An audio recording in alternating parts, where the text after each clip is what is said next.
நல்லா படிச்சுட்டு negative mark secret 25 mistakes வந்துச்சு என்னால. ஜிக்மார்ல இருந்து 84 அட்டெண்ட் பண்ணேன்.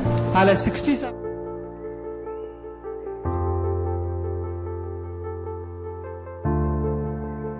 ரொம்ப ஈஸி கொஸ்டின் பேப்பர். அதாவது நீங்க 40 கொஸ்டின்ஸா பிரிச்சிருந்தாங்க. அதுல வந்து ஒரு 35 கொஸ்டின்ஸ் வரைக்குமே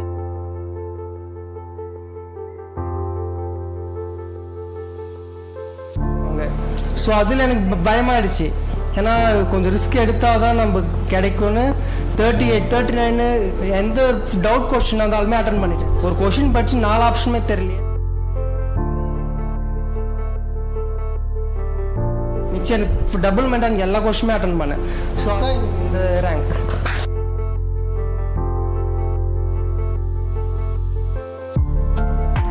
எல்லாருக்கும் வணக்கம். என் பேர் முகேஷ். நான் காலேஜ் வந்து டிசம்பர் 2022 முடித்தேன். அப்போ நான் டிசைட் பண்ணிட்டேன் வந்து கவர்மெண்ட் ஜாப் தான் போகணும், ப்ரைவேட்டில் ஒர்க் பண்ணக்கூடாது. ஸோ வந்து அப்போ எக்ஸாம் வந்து செப்டம்பர் தான் சொல்லியிருந்தாங்க. எனக்கு ஒரு 6 to 7 months கேப் இருந்துச்சு. ஸோ அப்போ ஒரு 3 months மட்டும் நம்ம ஒர்க் பண்ணலாம். சரி, அந்த ஐடியாவில் ஒரு ப்ரைவேட் ஹாஸ்பிட்டலில் ஜாயின் பண்ணேன். கரெக்டாக 3 months தான் ஒர்க் பண்ணணுன்னே போனேன். 3 monthsலையும் வெளில வந்துட்டேன். அங்கே எனக்கு லக்கிலி எனக்கு அங்கே ஐசியூ போஸ்டிங் கிடச்சிது. அந்த ஐசியூ போஸ்ட்லேருந்து நிறைய கற்றுக்கினேன். ஸோ அதுலேருந்து வெளில வரக்குள்ளே நாட்செட் 4 அனௌன்ஸ் பண்ணாங்க. நாட்செட் 4 அனௌன்ஸ் பண்ணால் நான் ஒன்றுமே படிக்கல. இன்னும் ஐடியாவில் போனேன். அப்போ மீட்டியர் வந்து எனக்கு சொன்னாங்க மீட்டியர் இருக்குது. ஆனால் என் ஃப்ரெண்ட்ஸ்லாம் மிஷனை டார்கெட்டை அப்புறம் மற்ற புக்ஸ்லாம் ரெஃபர் பண்ணாங்க. ஸோ நான் மீட்டியருக்கு அப்போ ப்ரியாரிட்டிஸ் கொடுக்காம மிஷனை டார்கெட்டையெல்லாம் ஃபுல்லாக படிச்சுட்டு இருந்தேன். நாட்செட் 4 எனக்கு ஒன்றுமே ஆனால் கிடைக்கல, ரேங்க்லேயே வரல. தென் அதுக்கப்புறம் நான் அந்த மீட்டியரில் வந்து அப்போ நான் ஆஃப்லைன் வந்தேன் நாட்செட் 5க்கு. ஆனால் அப்போ வந்து நான் மீட்டியர் ப்ரியாரிட்டிஸ் கொடுக்காம மிஷனை டார்கெட்டை மட்டும் நல்லா படிச்சுட்டு அப்போ வந்து ப்ரிலிம்ஸ் மெயின்ஸ் 2 எக்ஸாம் வச்சாங்க. அப்போ ப்ரிலிம்ஸ் மெயின்ஸ் 2 எக்ஸாம் நான் கிளியர் பண்ணிட்டேன். மெயின்ஸில் 4000 ரேங்க் எடுத்தேன். ஆனால் எனக்கு கிடைக்கல. அப்போ தான் தெரிஞ்சது நம்ம எங்கே மிஸ்டேக் பண்ணுறோன்னு தெரிஞ்சது. ஆனால் நான் எங்கே மிஸ்டேக் பண்ணுறேன்னு எனக்கு தெரியல. அப்போ மோகன் சார் நான் கால் பண்ணி பேசினேன். மோகன் சார் வந்து இதுவாக மிஸ்டேக் பண்ணலாம், நீ ரொம்ப படிக்கிற, ஏதாச்சும் ஒரு கண்டென்ட் மட்டும் படி அப்படின்னு சொன்னாங்க. பட் ஆனால் நான் கொஞ்சம் கேட்கல. ஏன்னா 80:20 ரேஷியோ இருந்துச்சு. ஏன்னா பாய்ஸ்லாம் டாப் ரேங்க்கில் வந்தால் மட்டும் தான் கிடைக்கும், கொஞ்சம் படித்தா கிடைக்காது அப்படின்ற ஒரு ஐடியாலஜி இருந்துச்சு. அதுக்கப்புறம் நான் மீட்டியர் ஆஃப்லைன் ஜாயின் பண்ணேன். கரெக்டாக நான் ஆகஸ்ட்டில் ஜாயின் பண்ணேன். ஆகஸ்ட் டு நெக்ஸ்ட் ஆகஸ்ட் வரைக்குமே நான் மீட்டியரில் தான் இருந்தேன். காலைல வீட்டில் 7 மணிக்கு கிளம்புவேன். இங்கே பஸ்ஸில் இங்கே 8 மணிக்கு ரீச் ஆவேன். தென் நைட்டு 8 மணிக்கு தான் நான் வீட்டுக்கே போவேன். என்னோடய மார்னிங் பிரேக்ஃபாஸ்ட் லஞ்ச் எல்லாமே இங்கே தான் இருக்கும். தூங்குறதுக்கும் டின்னர் சாப்பிட்றதுக்கு மட்டும் தான் நான் வீட்டுக்கே போவேன். அரௌண்ட் ஒரு 1 year நான் இங்கே தான் ஸ்பெண்ட் பண்ணேன் ஒரு டைம். தென் நாட்செட் 5ல ஒன்றுமே கிடைக்கல. அப்புறம் ஜிக்மார் ஏனமே ஒரு நல்ல ஸ்கோர் இருந்துச்சு. ஆனால் எனக்கு 25 seats தான் எனக்கு ஒன்றுமே கிடைக்கல. தென் நாட்செட் 6 ஸ்டார்ட் பண்ணாங்க. இதில் எனக்கு மீட்டியர் தேங்க்ஸ் சொல்லிக்கிறேன். ஏன்னா நான் இப்போ ஃபினான்ஷியலாக கொஞ்சம் டவுனாக இருந்தப்போ எனக்கு நான் V8 தான் ஜாயின் பண்ணேன். அப்போ ராஜு சார் எனக்கு ஆஃபர் கொடுத்தாங்க, 50% ஆஃபர். அது எனக்கு ரொம்ப யூஸ்ஃபுல்லாக இருந்துச்சு. ஸோ எனக்கு ஃபீஸும் கம்மியாச்சு. நான் அப்புறம் ஃப்ரெஷ் கண்டென்ட் எனக்கு கிடைக்கும். ஸோ வந்து நாட்செட் 6 வந்து கரெக்டாக 3 months படித்தேன். அப்புறம் 1 month கிராஷ் கோர்ஸ் ஃப்ரீயாக வந்துச்சு.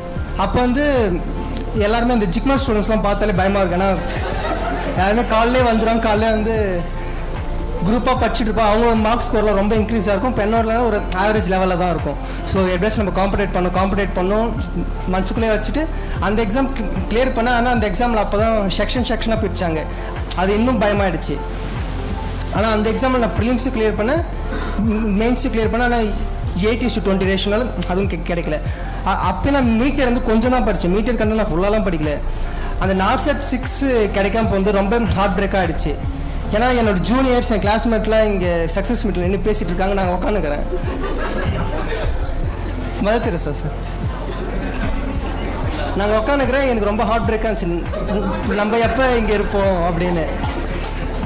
அதுக்கப்புறம் தான் நான் இப்போ ராஜு சார் என்ன ஒரு டைம் கூப்பிட்டு என்ன முகேஷ் என்ன ஆச்சுன்னு கேட்டாங்க. இல்லை சார் இது போல் 80:20 கிடைக்கும்.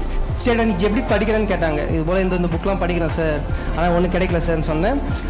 ராஜு சார் என்கிட்ட ஒரு வார்த்தை தான் சொன்னாங்க, நீ எல்லாமே தூக்கி போடு, உன்னோட மிஷனை டார்கெட் எல்லாமே தூக்கி போடு, மீட்டியர் கண்டென்ட் மட்டுமே படி.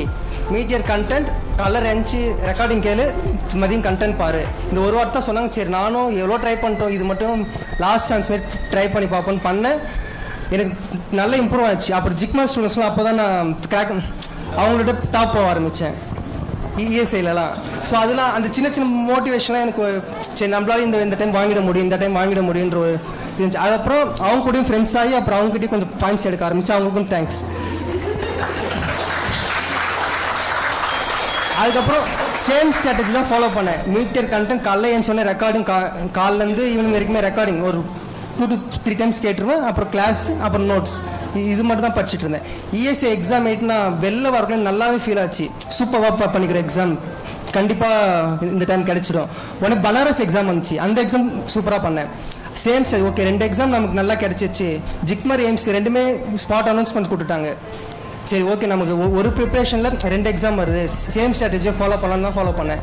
ஃபாலோ பண்ணி எனக்கு நல்ல ரிசல்ட்டே வந்திருக்கு. இப்போ எய்ம்ஸில் பார்த்தீங்கன்னா 158 ரேங்க், ஜிக்மரில் 38 ரேங்க். நான் ஏன் இவ்வளோ ஸ்டோரி சொன்னேன், நான் ஸ்டார்டிங்கில் நான் டைவர்ட் ஆகியிருந்தேன். மிஷினை டார்கெட்டு அந்த நோட்ஸ் இந்த நோட்ஸ் என் ஃப்ரெண்ட்ஸ் சொல்கிறாங்க. ஆனால் நான் ராஜு சார் அன்னைக்கு கூட்டு பேசினாலும் மட்டும்தான் நான் மீட்டியர்னு நான் சரி படிக்க ஆரம்பித்தேன். இன்கேஸ் நான் முன்னாடியே நான் மீட்டியர் படிக்க ஆரம்பித்தேன்னா எனக்கு நார்செட் 4, 5 லைன் கிடச்சிருக்கலாம். அந்த மிஸ்டேக் நீங்கள் யாரும் பண்ணாதீங்க. தென் அதுக்கப்புறம் எனக்கு ஒரு ப்ரீடிஜியஸ் மைண்ட் இருந்துச்சு. இத்தனை கொஷின் அட்டன் பண்ண நம்ம கிடைச்சிரும். இப்போ 100 கொஷின்ஸில் 70 கொஷின்ஸ் அட்டன் பண்ணால் கரெக்டாக அட்டன் பண்ண கிடைச்சிரும் அப்படி ஒரு மைண்டில் இருந்தேன். ஆனால் எனக்கு நார்செட் 6க்கு அப்புறம் தான் தெரிஞ்சுது கொஷின் பேப்பர் அனலைஸ் பண்ணி நம்ம ஆன்சர் பண்ணணும். இப்போ கொஷின் பேப்பர் ஈஸினா நம்ம அப் டு 90, 100 வரைக்குமே போகணும். கஷ்டமாச்சுன்னா கொஞ்சம் யோசிச்சு போடணும். இதெல்லாம் தான் நான் ஜிக்மர் இந்த எய்ம்ஸ் அப்புறம் இஎஸ் எல்லாம் ஃபாலோ பண்ணேன். இந்த ட்ரிக்ஸ்லாம் நான் இப்போ தான் ஃபாலோ பண்ணுறேன். இன்கேஸ் நான் முன்னாடியே ஃபாலோ பண்ணியிருந்தா எனக்கு முன்னாடியே கிடைச்சிருக்கும். இதெல்லாம் நான் பண்ண தப்பு. அப்புறம் எல்லாருமே என்கிட்ட கேட்டது நெகட்டிவ் எப்படி கம்மி பண்ணீங்கன்னு தான் கேட்டாங்க. நெகட்டிவ்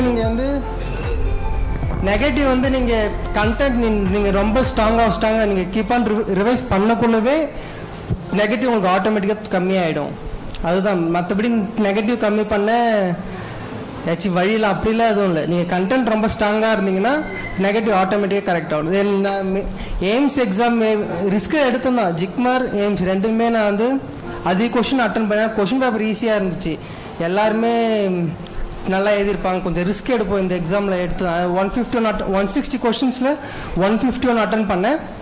ஆனால் நான் அங்கேருந்து எக்ஸாம் ஆடல வீட்டுக்கு வரதுக்குள்ளே எனக்கு ஒரு 25 மிஸ்டேக்ஸ் வந்துச்சு. சரி இந்த டைம் போச்சுடா. இந்த முறை நான் கேரளாவில் சரி ஏன்னா வீக்லி எனக்கு 1 இயர் தான் டைம் கொடுத்தாங்க. அது இந்த செப்டம்பரோட 1 இயர் க்ளோஸ் ஆச்சு. நான் சரி 25 மிஸ்டேக்ஸ் வந்தோம். அதுவும் ஈஸியான ரொம்ப ஈஸியான கொஷின் பேப்பர் ஜிக்மர் அப்புறம் எய்ம்ஸ் பிளான் பண்ணிக்கலாம். ஓஇடி வச்சு எடுக்கலாம், இல்லை நெக்ஸ்ட் எய்ம்ஸ் ட்ரை பண்ணலான்னு பண்ணேன். ஆனால் அதுக்கப்புறம் ரிசல்ட்ஸ் எனக்கு அன்எக்ஸ்பெக்டடாக தான் இருந்துச்சு. அதுக்குள்ளே எனக்கு இது அன்எக்ஸ்பெக்டட் ரிசல்ட் தான். ஏன்னா ஜிக்மர் 38லாம் நான் என்னைக்குமே நினச்சி பார்த்ததே கிடையாது இவ்வளோ ஸ்கோர் வரும்னு. இப்போது எனக்கு மகளிர் கிடச்சி. மேபி எனக்கு டிலே ஆனது எனக்கு இதனால கூட இருக்கலாம். எனக்கு மகளிரில் கிடைக்கணும், இங்கே ஜிக்மர் கிடைக்கணும்னு. ஸோ கன்சிஸ்டண்ட்டாக எக்ஸாம் அட்டன் பண்ணுங்க. நான் எந்த எக்ஸாமே விடலை. நான் என்னோட லாஸ்ட் ஆகஸ்ட்லேருந்து நான் இப்போ வரைக்குமே நான் எந்த எக்ஸாம் மிஸ் பண்ணது கிடையாது. ஏதாச்சும் ஒரு எக்ஸாம் நமக்கு ஏதாச்சும் ஒன்று கற்றுக் கொடுக்கும், அந்த ஒரு எக்ஸ்பீரியன்ஸ்க்காக தான் நான் அட்டன் பண்ணேன். Then I say thanks to everyone for media staffs, especially Mohan Babu sir and Ranjini ma'am, Rajkumar sir, Dinesh sir, Punna ma'am எனக்கு ஸ்டார்டிங்கில் ரொம்ப ஹெல்ப்ஃபுல்லாக இருந்தாங்க. பீடியாட்ரிக்ஸ் எனக்கு ஒன்றுமே பீடியாட்ரிக்ஸ் ரொம்ப வீக். ஆனால் பீடியாட்ரிக்ஸ் எனக்கு இவ்வளோ ஈஸின்னு எனக்கு புன்னகை மேம் தான் சொல்லி கொடுத்தாங்க. தென் கார்த்திக் சார், கோகுல் சார், நான் எப்போ கால் பண்ணாலுமே எடுப்பாங்க. அவங்க என் கால்லாம் அவாய்ட் பண்ணதே இல்லை. எப்போ டவுட் கேட்டாலும் ரிப்ளை பண்ணுவாங்க. தென் எல்லா ஸ்டாஃப்ஸுமே இப்போ அவங்களுக்கும் ஒர்க் இருக்குது, பிஸியாக இருப்பாங்க. பட் ஆனால் நான் கொஷின்ஸ் அவங்க வாட்ஸ்அப்பில் போனால் அவங்க டைம் கிடைப்ப கண்டிப்பாக ரிப்ளை பண்ணிவிடுவாங்க. So thanks to all media staffs and everyone. Thank you Mukesh for your wonderful message. And என்னோட 1 இயர் ஜேர்னியில் எனக்கு வீட்டிலேருந்து பெருசாக சப்போர்ட் கிடையாது. ஆனால் நான் சின்ன வயசுலேருந்து எனக்கு சிஸ்டர் மட்டும் தான் சப்போர்ட்டாக இருந்தாங்க. நான் எல்லாரோட அப்ஸ் அண்ட் டவுன்ஸ்லேயும் என் சிஸ்டர் மட்டும் தான் கூட இருந்தாங்க. நீ இப்படி பண்ணு. நான் இந்த மெயின்ஸ் எக்ஸாம் முடிச்சுட்டு வந்ததுக்கப்புறம் என் சிஸ்டர் தான் புலம்பிட்டு இருந்தேன். எனக்கு கிடைக்காது இந்த டைம், சரி நெக்ஸ்ட் டைம் பார்த்துக்கலாம். ஏன்னா 25 மிஸ்டேக்ஸ் வந்துச்சு. என்னால் அக்செப்ட் பண்ணிக்கவே முடியல. அதனால நான் கொஞ்சம் இப்போ டவுன் ஆகிட்டேன். பட் ஆனால் ரிசல்ட்ஸ் நல்லா தான் வந்துருக்கு. AIIMS 25 30 sir 30 negative 151 sir. Maximum நீங்கள் சொல்லுங்கள் எவ்வளோ கொஸ்டின். ஆனால் ஜிக்மர்லேருந்து 84 அட்டன் பண்ணேன். அதில் 67 கரெக்ட், மிச்சம் ஒரு 14-15 மிஸ்டேக்ஸ் இருந்துச்சு. மெயின்ஸில் வந்து ரொம்ப ஈஸி கொஷின் பேப்பர். அதாவது நீங்கள் 160 ஆச்சு, முன்னாடி 100 இருந்துச்சு. இந்த டைம் வந்து 160ல் நீங்கள் 40 கொஷின்ஸாக பிரிச்சிருந்தாங்க. அதில் வந்து ஒரு 35 கொஷின்ஸ் வரைக்குமே படித்து எல்லாருமே அட்டன் பண்ணுவாங்க. ஸோ அதில் எனக்கு பயமாயிடுச்சு. ஏன்னா கொஞ்சம் ரிஸ்க் எடுத்தால் தான் நம்ம கிடைக்கும்னு 38, 39 எந்த டவுட் கொஸ்டின் இருந்தாலுமே அட்டன் பண்ணிட்டேன். ஒரு கொஷின் படித்து 4 ஆப்ஷனுமே தெரியலையே, அந்த கொஷின் தான் விட்டேன். மிச்சம் எனக்கு டபுள் மென்டான் எல்லா கொஷினுமே அட்டன் பண்ணேன். ஸோ அதோட பெஸ்ட் ரிசல்ட்ஸ் தான் எனக்கு இந்த ரேங்க்.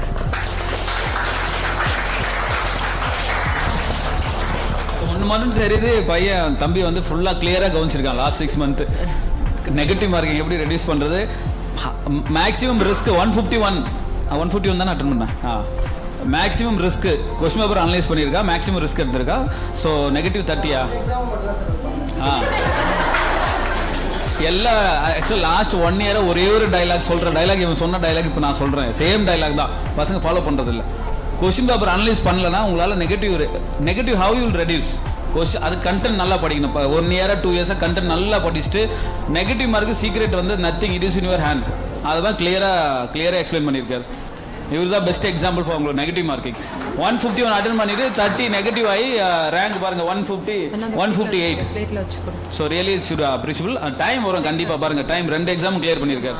ஸோ ஹார்ட் ஒர்க் தான் இதுவும். Congratulation, super.